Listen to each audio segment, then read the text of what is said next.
Bonjour à tous, Saint-Linois, Saint-Linoises. J'espère que vous allez tous bien et que vous passez une belle été jusqu'à présent.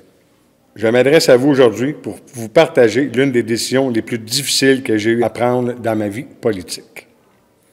Après une longue et mûre réflexion, j'ai décidé de laisser ma place de maire de ville de Saint-Laurentide et que, en conséquence, je ne serai pas candidat lors des prochaines élections municipales en novembre prochain. Comme je l'ai dit, c'est une des décisions les plus difficiles. Et aujourd'hui, je m'adresse à vous avec le tremolo, avec des émotions. Je vais essayer de faire le mieux possible.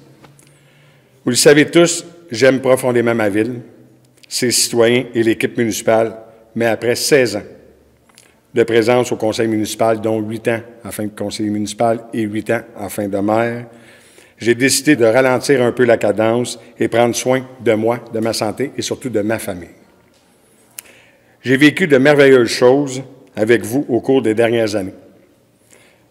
Devenu une meilleure personne, un meilleur gestionnaire, et je suis très fier de laisser humblement un certain héritage de plusieurs projets qui ont vu le jour lors de ma présence avec mon conseil municipal.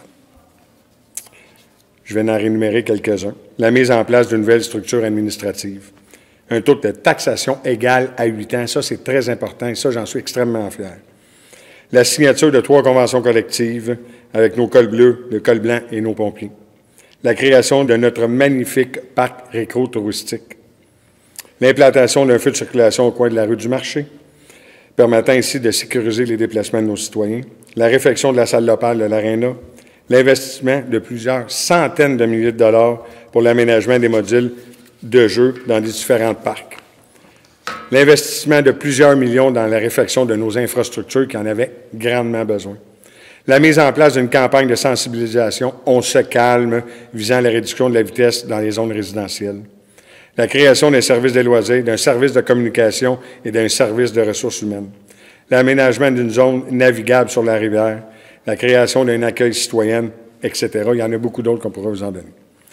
Une chose est certaine, c'est que malgré toute la volonté qui m'habite, et vous le savez, quand ça m'habite solide, durant les dernières années, à rendre notre ville agréable, sécuritaire, dynamique et de rehausser notre image, et c'était un défi, et ça va être un défi encore pendant plusieurs années.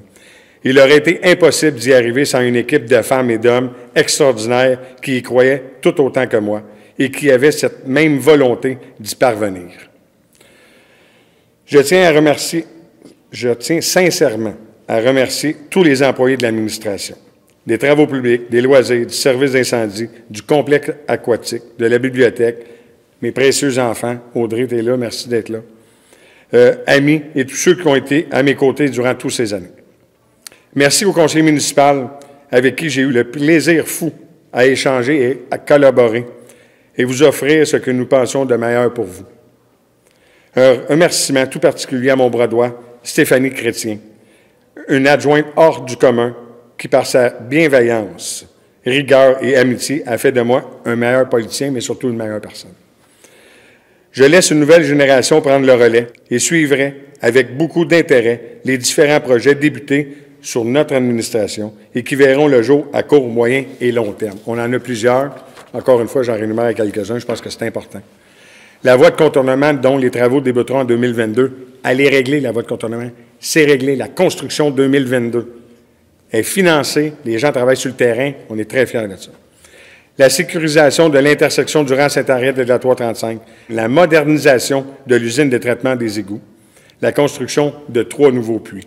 La construction de 2 écoles primaires, incluant une anglaise. La construction d'une école secondaire. Le bâtiment dédié aux organismes communautaires, la reconstruction de notre bibliothèque, et il y en a plusieurs autres encore. En terminant, comme vous le savez, j'ai, depuis décembre dernier, accepté également l'intérim du poste de préfet de la MRC de Montcalm. En toute transparence, j'y ai pris goût, car j'ai vu tout le potentiel du dialogue régional et de la force du groupe.